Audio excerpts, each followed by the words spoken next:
le rappelle quand même, on est à un mois de Noël, donc les gens allaient faire leurs achats et étaient censés quand même être un peu à l'écart de la manifestation, donc sont allés faire leurs courses, donc boulevard Haussmann. Il y a des feux au milieu du boulevard Haussmann, des renforts qui ont été demandés dans le secteur de Matignon et l'avenue Saint-Honoré. On n'est pas loin de l'Elysée du ministère de l'Intérieur. Donc un gros cortège qui est en train du monde aux Tuileries, du monde dans le secteur du Louvre. Quand je parle du monde, je parle de gilets jaunes. Au début de l'avenue de Friedland, beaucoup de casseurs qui montent des barricades. Donc on a vu des incendies.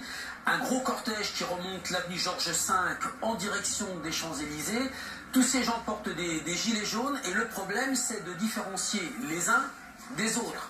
Ceux qui sont des vrais gilets jaunes et qui vont essayer d'entrer pacifiquement par les accès autorisés. C'est la vraie difficulté pour les jusqu'aux Champs-Élysées. Et ceux qui vont se séparer d'eux, qui ont aussi des gilets jaunes, mais qui sont venus dans une toute autre intention, avec d'autres motivations, et qui ceux-là vont essayer de rejoindre la place de l'Étoile, où on peut craindre que les choses continuent à s'installer dans la violence de façon durable dans les heures qui viennent. Et l'avenue Foch, c'est l'une de ces avenues qui amène à la place de l'Étoile avec ce véhicule en feu, les pompiers qui sont en train d'intervenir, potentiellement dangereux aussi pour toutes les personnes qui sont autour. Il faut sécuriser tous ces périmètres. Si vous nous rejoignez à quasiment 14h30 sur BFM TV, situation toujours tendue, compliquée sur la place de l'Étoile où des casseurs se sont affrontés et continuent de s'affronter depuis 9h ce matin avec les forces de l'ordre.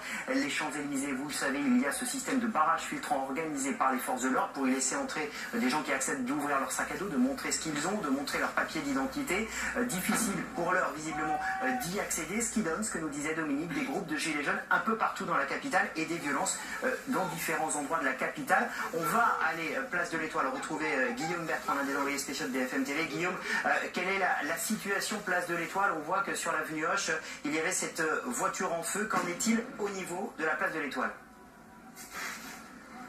Eh bien, la place de l'Étoile a été, il y a une petite dizaine de minutes, évacuée à grand renfort de gaz lacrymogène, des gaz lacrymogènes qui ont été lancés jusque dans les rues qui accèdent à l'Étoile, ce qui a eu pour effet de disperser une grande partie des gilets jaunes ici sur la rue Triomphe. Mais vous le voyez, en ce moment même, ils sont en train de réinvestir cette place de l'Étoile en criant Macron démission, entre autres. Alors c'est très compliqué ici pour de nombreux gilets jaunes pacifiques qui sont un peu spectateurs de cette situation, puisque bloqués dans les artères qui arrivent jusqu'à la place de l'Étoile. Vous le voyez, il y a également beaucoup de personnes qui sont équipées. Voilà, regardez en ce moment les gaz lacrymogènes qui sont lancés sur les gilets jaunes, sur cette avenue Foch où nous nous trouvons, et c'est justement ces affrontements réguliers faits pour user un petit peu les gilets jaunes ici qui font qu'il y a des affrontements réguliers, des gilets jaunes qui répliquent, des casseurs qui répliquent également face aux forces de l'ordre, et ce régulièrement, et ce depuis très tôt ce matin. Guillaume Bertrand sur la place de l'Étoile pour BFM TV. Route. Même sur les responsables des Gilets jaunes et puis les responsables politiques dans leur ensemble qui se sont